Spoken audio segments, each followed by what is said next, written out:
வணக்கம். முற்பகுதியில் ஷவன மகரிஷியின் அற்புத செயல்களை கண்டோம்.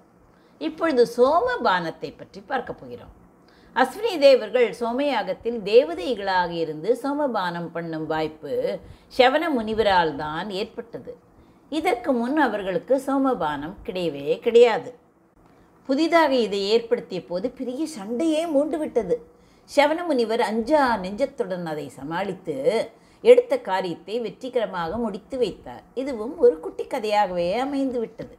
சர்யாதி மன்னன் சுகன்யாவின் தந்தையாவார். ஷவனருக்கு மாமனார். அவன் சோமயாகம் செய்தான். ஷவனரும் மனைவியுடன் யாகத்துக்கு சென்றிருந்தார். அவர் மாப்பிள்ளை அல்லவா, போகத்தானே வேண்டும். யாகத்தை சிறப்பாக நடத்தும் பொறுப்பு இவரிடம் ஒப்படைக்கப்பட்டது. இத்தகைய மகா தேஜஸ்வியான மாப்பிள்ளை இருக்கும் பொழுது வேறு யாரிடம் செல்ல வேண்டும்? சர்யாதி மன்னனுக்கு. அதனால் பக்தி ஸ்ரத்தையுடன் யாக காரியங்களை அவன் செய்தான். இந்திரன் உள்ளிட்ட தேவர்கள் அவர்களுக்கு ஏற்ற மந்திரங்களால் அழைக்கப்பெற்று குழுமியிருந்தனர். ஷவன முனிவர் அஸ்வினி தேவர்கள் இருவரையும் அழைத்தார். அவர்களும் அழைப்புக்கு இணங்கி வந்து சேர்ந்தனர். முறைப்படி சோமரத்தையிலிருந்து, அதாவது சோம கொடி, அது ஒரு கொடி, அதிலிருந்து சாறு பிழியப்பட்டது. மந்திரங்களை கோஷித்து கொண்டு ரித்விக்குள் அதை தேவர்களுக்கு ஹோமம் செய்ய ஆரம்பித்தனர். இந்திரன் பார்த்தான். புதிதாக இருவர் தேவதைகளின் வரிசையில் அமர்ந்திருப்பது அவனுக்கு சகிக்கவில்லை. அவனால் பொறுக்கவில்லை. கடும் சினம் கொண்டான். பெரிய தடையை கிளப்பி யாகத்தை தொடர்ந்து நடக்க ஒட்டாமல் நிறுத்திவிட்டான். மூவுலகுக்கும் அதிபதி அல்லவா அவன். மேலும் சோமயாகத்தில் முக்கியமான தேவதையாகவே இருப்பவன். சோமரசத்தை பருகுவதில் அபாரமான ஆசை அவனுக்கு. ஒரு துளி கூட முறை பிசகாக கொடுக்கப்படுவதை அவன் அனுமதிக்கவே மாட்டான். அஸ்வினி தேவர்களுக்கு இதெல்லாம் நன்கு தெரியும். அதனால்தான் இதுவரை நடந்த சோமயாகம் ஏதிலும் அவர்கள் பிரசன்னமாக இருந்ததில்லை. அவர்கள் போகவே மாட்டார்கள். இப்போது சர்யாதி மகாராஜனுடைய யாகத்தில்தான் முதலாக அவர்கள் சோமரசத்தை விரும்பி வந்திருக்கின்றனர். காரணம் தெளிவானதே. முனிசிரேஷ்டராகிய ஷவனர் அவர்களை அழைத்திருக்கிறார் அல்லவா. இதன் பொறுப்பு முழுவதும் அவரைத்தான் சார்ந்தது. ஆனாலும் இந்திரன் எழுப்பின ஆக்ஷேபம் அவர்களை பெரிய தர்ம சங்கடத்தில் ஆழ்த்திவிட்டது. இந்திரன் என்ன அவர்களுக்கு புதியவனா? நெடுநாளே நண்பன் அல்லவா. அந்த நட்புறவெல்லாம் மறவே மறந்து போகும்படி பலர் முன்னிலையில் இப்படி தாழ்த்தி பேசிவிட்டான் அவன், அந்த இந்திரன். இதற்காக கோபித்து கொண்டு உடனே வெளியே நடந்து விடுவதுதான் அவர்களுக்கு உச்சிதமாக தோன்றியது. ஆனால் அவர்கள் அப்படி செய்யவில்லை. சோமரசத்தை பானம் பண்ணும் வாய்ப்பு அவர்களையும் ஆக்கர்ஷித்தது. அவர்கள் விரும்பினார்கள். இந்த தருணத்தில் எப்படியாவது இதை சாதித்து கொண்டு விட வேண்டும் என்று அவர்களும் திட்டமிட்டனர். இந்திரன் மட்டும் கொடுத்து வைத்தவனா என்ன? எஜமானனின் அழைப்புக்கு இணங்கி வந்தவன் தானே. அவன் என்ன நம்மை விலக்குவது? மேலும் ஷவன மகரிஷிதாமே நம்மை அழைத்தவர். இதன் விளைவுகளை அவர் பொறுப்பிலேயே விட்டு விடுவோம் என்று அவர்கள் இருவரும் இருந்தனர். ஷவனர் இதையெல்லாம் தெரிந்து கொண்டுதான் அஸ்வினி தேவர்களை சோமபான யாகத்திற்கு அழைத்திருக்கிறார். தமது செயலின் பொறுப்பை தாமே ஏற்றுக்கொண்டு அவர் இந்திரனை கேட்டார். ஏன் அஸ்வினி தேவர்களுக்கு சோமரசத்தின் பாகம் கொடுக்கக்கூடாது என்கிறாய் என்று கேட்டார். இந்திரன் சொன்னான், இவர்களிடம் தெய்வத்தன்மையே கிடையாது. தெய்வங்களுக்குத்தானே சோமயாகத்தில் சோமரசம் கொடுக்கப்பெறும். இவர்கள் மனிதத்தன்மையை நிரம்பியவர்கள், அசுத்தமானவர்கள் என்று கூறினான். தேவயோனியில் பிறந்த இவர்கள் எதனால் மனிதத்தன்மையை அடைந்து அசுத்தமாயினர் என்று ஷவனர் கேட்டார். இது நாடும் நகரமும் நன்கறிந்த விஷயம்தானே. இவர்கள் வைத்தியர்கள். வியாதியுள்ள இடத்தில்தான் வைத்தியனுக்கே வேலை இருக்கும் என்று யாவரும் அறிந்ததுதான். தேவர்களுக்கு எந்த விதமான வியாதியும் வரவே வராது என்பது உங்களுக்கு தெரிந்தது தானே. மனிதர்களுக்குத்தான் பல்லாயிரக்கணக்கான வியாதிகள் வந்து குவிந்து கிடக்கும். அதனால் வைத்திய தொழில் புரியும் இவர்களும் மனுஷ வர்க்கத்தினிடையே எக்காலமும் சஞ்சரித்து கொண்டிருக்கிறார்கள். மேலும் வைத்திய தொழிலே அசுத்தமானது. விதமான வியாதிகளை குணப்படுத்துவதிலேயே நோக்கம் கொண்டவன் வைத்தியன். அவனால் சுத்தமாகவே இருக்கவே முடியாது. பல வகையான மூலிகைகளை வேருடன் பறித்து ஹிம்சிக்கிறான். வியாதி கிருமிகளை மருந்து மூலம் அழித்து ஹிம்சிக்கிறான். ஆதலால் வைத்தியர்களான இவர்கள் அசுத்தமானவர்கள், சோமபானத்துக்கு தகுதியற்றவர்கள் என்று இந்திரன் விளக்கம் சொன்னான்.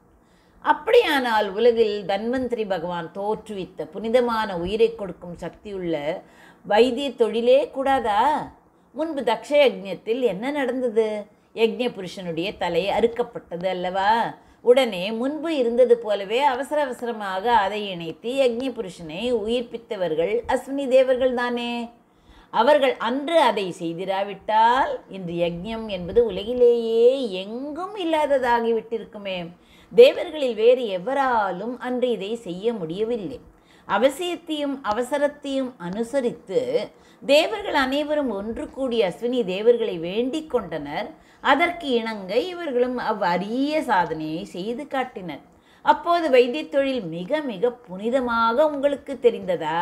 இப்பொழுது காரியம் பூர்த்தியான பிறகு வைத்தியருக்கு சம்மானம் அளித்து கௌரவிக்க வேண்டிய சமயத்தில் அது இழிவானதாகி விட்டது. காரியம் ஆவதற்கு முன்பு ஒரு விதமாகவும் காரியம் ஆன பிறகு மற்றொரு விதமாகவும் நடந்து கொள்ளும் நீங்கள்தான் இழிவானவர்கள் என்றார் சிவனர். இந்திரன் அதற்கு, இந்த வீண் விசாரமெல்லாம் வேண்டாம், இவர்களுக்கு சோமரசத்தில் பாகம் தரக்கூடாது என்றால் தரக்கூடாது என்று கட்டளையிட்டான். அப்பொழுது அதற்காகவே அவர்கள் என்னால் அழைக்கப்பெற்று இங்கு எழுந்தருளியிருக்கிறார்கள். நிச்சயமாக இதை அவர்களுக்கு கொடுத்தே யாகத்தை முடிப்பேன், யாகத்தை நடத்துபவன் நான் என்று சிவனர் சொன்னார். என்னை விரோதித்து கொண்டு இதை செய்ய உம்மால் முடியுமா என்று கேட்டான் இந்திரன்.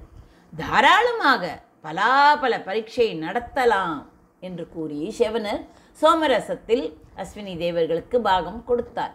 இந்திரன் அதை பார்த்தான். பொருளுக்கு உடையவன் தனக்கு இஷ்டமானவர்களுக்கு அதை கொடுப்பதை மற்றவர்கள் எவ்வாறு தடை செய்ய முடியும்? இருந்தாலும் அவன் ஒரு குறுக்கு வழியை கண்டுபிடித்தான். இந்த சோமரசத்தை அவர்களால் உபயோகிக்க முடியாமல் செய்து விடுகிறேன் என்றான். மதம் என்ற பெரிய அசுரனை படைத்தான். அந்த அசுரனை சோமரசத்தை பருகும்போது அவர்களை பீடிக்கும்படி ஏவினான். சிவனர் சிறிதும் மஞ்சவில்லை. பிரம்மாண்டமான அந்த அசுரனை ஹூம் என்னும் ஒரு குரலை கிளப்பி விரட்டி அடித்து விட்டார். இவருடைய தப்போபலத்துக்கு எதிரில் அவனால் சிறிதாவது நிற்க முடியுமா? அசுரனை அவர் விலக்கினாரே அன்றி மாய்த்து விடவில்லை. இந்திரனுடைய படைப்பு அல்லவா, அதையும் ஓர் இடத்தில் வாழ விடுவோம் என்று எண்ணினார். கள் குடிப்பது, தகாத காதல் விவகாரங்கள் ஆகிய விஷயங்களில் நித்தியவாசம் பண்ணும்படி அவனை பணித்தார். அஸ்வினி தேவர்களது சோமபானம் நிர்விக்னமாக நடந்தது. இவ்வளவு ஆர்வத்துடன் அஸ்வினி தேவர்களுக்கு சோமபானத்தில் பங்கு உண்டாக்குவதில் சிவனருக்கு சுயநலமும் இல்லாமல் போகவில்லை. அதை கூற வேண்டும் அல்லவா? என்றும் குன்றாத யவ்வன பருவம் இவருக்கு அவர்களால் தானே கிடைத்தது. அதற்காக ஒரு லேகியத்தை இவருக்கு அஸ்வினி தேவர்கள் தயாரித்து கொடுத்தனர். இவர் அதை சாப்பிட்டு வந்தார். நல்ல திடகாத்திரமும் நோயற்ற வாழ்வும் நவ யவ்வனமும் இவருக்கு வந்து சேர்ந்தன. இல்லையே எலும்பும் தோலுமாகத்தானே இவர் இருந்திருக்க வேண்டும். சுகன்யா இவரை மணந்த போது அந்த நிலையில் தானே இவர் இருந்தார். பிரமிக்கத்தக்க வகையில் அடியோடு மாறிவிட்டார் இவர். இவருக்கு அஸ்வினி தேவர் கொடுத்த லேகியம்தான் ஷவன பிரகாச வலேகம் என்ற பெயருடன் இன்றளவும் வழங்குகிறது. ஷவனர் சாப்பிட்ட லேகியம் என்பது இதன் பொருள். இதை பலரும் சாப்பிட்டு பயன் அடைந்திருந்தாலும் ஷவனருடைய பெயரே இதன் பெயராக நிலைத்துவிட்டது, ஷவன பிரகாசம். அற்புதமான வகையில் இவரது உடலை அஸ்வினி தேவர்கள் இதன் உபயோகத்தை கொண்டு மாற்றிவிட்டனர். அதற்கு பிரத்தி உபகாரமாக ஏதாவது செய்ய வேண்டாமா? ஷவனருடைய திருவுள்ளத்தில் இது நிரந்தரமாக குடிக்கொண்டிருந்தது. மாமனாருடைய சோமயாகம் இவருக்கு ஒரு நல்ல வாய்ப்பாயிற்று. இவரிடமே யாகத்தின் முழு பொறுப்பும் இருந்தமையால் திறமையாக தம் எண்ணத்தை நிறைவேற்றி கொண்டார். இவர் அஸ்வினி தேவர்களுக்கு சோமபானம் செய்து வைத்த வரலாறு வேதங்களில் இடம் பெற்றுவிட்டார். ரிக்வேதத்தில் பல சூக்தங்களுக்கு ஷவனர் ரிஷியாக இருக்கிறார். அதர்வ வேதத்திலும் மற்ற வேதங்களிலும் வைத்திய நூல்களிலும் இவரது திருநாமம் இடம்பெற்றுள்ளது. ஜோதிஷத்திலும் வைத்தியத்திலும் தர்மசாஸ்திரத்திலும் இவர் பல நூல்கள் இயற்றியிருக்கிறார். இவருடைய திருக்குமாரர் தான் ரிஷிகர் என்பவர். அவருடைய பிள்ளை ஜமதக்னி. அவருடைய திருக்குமாரரே தசாவதாரங்களில் 6ஆமவரான பரசுராமர். இவர்களில் ஒவ்வொருவரும் உலக பிரசித்தமானவர். இப்படியாக நாம் ஷவன மகர்ஷியோட சரித்திரத்தை நாம் கண்டு கழித்தோம். நன்றி, வணக்கம். உமா பாலசுப்ரமணியன்.